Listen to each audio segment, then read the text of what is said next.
Cette année, je suis retourné à Vélo in Paris, un salon dans le bois de Vincennes, mais surtout un salon pensé pour les cyclistes. Je vais pouvoir tester comment est-ce qu'on gare son vélo à Vélo in Paris. Et franchement, ça va, c'est clair. Tu viens avec ton vélo, tu le laisses au parking gardé, tu repars tranquille. C'est un vrai plaisir quand tu habites à Paris. Qu'est-ce qu'on va découvrir de beau cette année à Vélo in Paris? Et clairement, le public était là. 11 000 visiteurs annoncés, et autant vous dire que les allées ont bien chauffé. Des tests à la chaîne sur tous les styles de vélo, des fat bikes pour les amateurs de confort et d'allure, des cargos pour les familles ou les pros, et des gravels pour les aventuriers urbains. Il y avait même des tricycles pour une accessibilité maximale. C'était presque un embouteillage de vélos. Ce qui est sûr, c'est que le salon vise une cible très parisienne. Des familles entières sont venues découvrir les nouveaux moyens de transport, mais tout n'est pas parfait. La piste d'essai, par exemple, coupait carrément le flux de piétons. Résultat, des cyclistes qui forcent le passage, des piétons qui s'arrêtent net. Côté marque, j'ai retrouvé des visages connus. L'année dernière, on avait retrouvé Breaker et on avait retrouvé pas mal de vélos cargo, mais aussi Voltaway, pour qui on a pu faire un test. Chez iWish, par exemple, j'avais testé le 24S et le 24S Plus il y a 2 ans. Et cette année, ils reviennent avec 2 nouveaux modèles, le Avenue et le Promenade.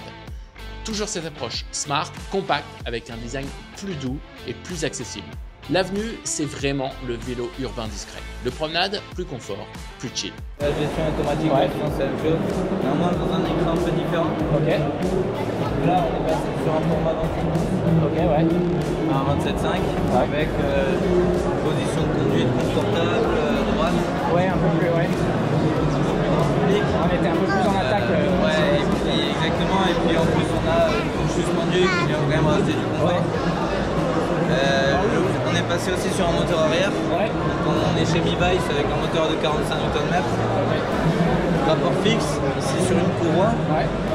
Et l'idée c'est le compagnon idéal en ville. On a 2 séries déjà, ce porte-bagages qui est bien renforcé avec ça.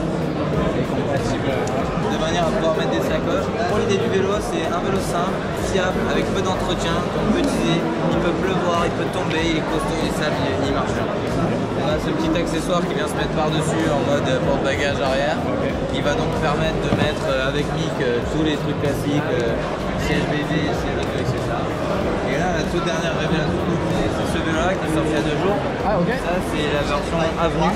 Donc un peu plus urbain. Et on va avoir on va retrouver le comportement du 24. Parce qu'on a une couche fixe, donc un peu plus joueur, un peu plus rapide. C'est un vélo très simple. L'idée, c'est un vélo, là l'objectif c'était de faire un vélo à moins de 2000 €. Ah, ok. D'où le pouvoir. Mais par contre, on a un vélo qui est fait pour la ville, hyper simple, hyper efficace, pas de bouton, pas d'écran, pas de vitesse. On monte sur le vélo, on roule. On retrouve Brompton cette année, encore une fois. Je sais plus s'ils ont un nouveau modèle. Mais je me souviens que l'année dernière, ils étaient déjà là. Solex. Ah, on retrouve Solex. Ries et Müller. Je crois qu'ils étaient là l'année dernière. Bastille. Bastille, mais c'est un vélo ça. Ouais, c'est une marque de vélo Bastille. Ah, mais j'étais tombé sur leur site internet. Il y a moins de cargo. Ici, je me souviens, l'année dernière, c'était blindé de vélos cargo. Il y avait Shimano aussi. Et voilà. Ah oui, et Véligo, bien sûr Véligo. Merci beaucoup. Et un Red Bull, merci Red Bull. Ouh, des fat bikes. Parce que c'est ce qu'on cherche surtout. Ah. Mais on va dive in un petit peu plus dans une marque fat bike, Elwing. Elwing, je les connaissais déjà, je vous en ai déjà parlé, il y a le UV2, la deuxième version de leur tout premier fat bike. Mais aujourd'hui, ils reviennent très fort avec une gamme retravaillée. La gamme rythmique, Ok. Plus claire dans son positionnement avec 3 modèles bien définis, plus urbaine dans l'usage quotidien qu'elle vise et plus technique avec des choix comme la batterie centrale, les clignotants intégrés ou encore la gâchette de série sur le modèle cargo. Les 3 modèles rythmiques, un compact cargo, un duo pour rouler à 2 dans un style toujours canapé et un jumbo longtail qui lui passe sur une vraie selle de vélo avec tige suspendue comme le compact d'ailleurs. Ce que j'aime, c'est qu'ils ont écouté les vrais besoins urbains. Transporter des enfants, ajouter un panier, installer une banquette sécurisée, mais sans sacrifier le confort et le style. Batterie centrale avec plus de 200 km d'autonomie annoncée, suspendu avant, pneus cheval sur permoto, clignotant intégré, phare boosté, klaxon et même une gâchette de série à 6 km/h sur le modèle cargo. Petit détail technique, ils ont gardé les pneus 20/4 mais avec une jante intérieure plus fine. Alors, est-ce que c'est une optimisation de poids pour améliorer le roulage, un moyen d'adoucir l'image du fat bike pour coller à la tendance urbaine qui est contre le fat bike, ou simplement une touche esthétique? Je vous laisse vous faire votre avis, moi j'ai quelques idées. Il y a les amis de Abus avec le Granit Super Extreme 2500. Les petites découvertes tech sur ce salon, c'était l'électrification. Avec Vebo par exemple, qui propose un moteur amovible, un petit boîtier que tu clipses à l'avant de ton vélo musculaire et qui entraîne la roue par simple frottement. Avec ce boîtier fixé à l'avant, on retrouve presque un look à la Solex, qui était d'ailleurs présent sur le salon cette année. C'est discret, ça se pose en quelques secondes et ça capte quand tu commences à rouler pour t'aider automatiquement. Franchement, l'idée est super maligne. Mais je reste prudent. Est-ce que ça tiendra dans le temps? Frottement, pluie, usure des pneus, ça reste à suivre. Et le monde pro dans tout ça? Eh bien, c'est la lacune que j'ai trouvée sur ce salon. Il manquait une vraie représentation du monde professionnel.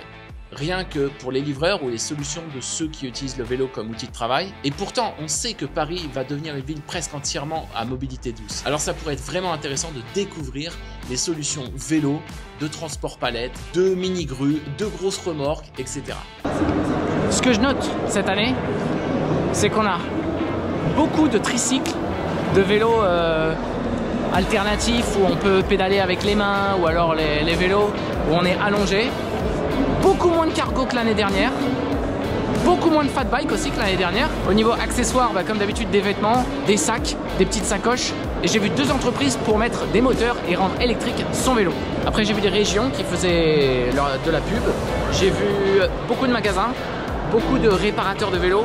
Et on retrouve la marque Engwe aussi sur les stands, tout simplement parce qu'elle est vendue dans certains magasins. Le marché du vélo souffre, mais l'engouement est là. Et si certains médias ont voulu faire du fat bike un bouc émissaire, il était bien présent dans ce salon.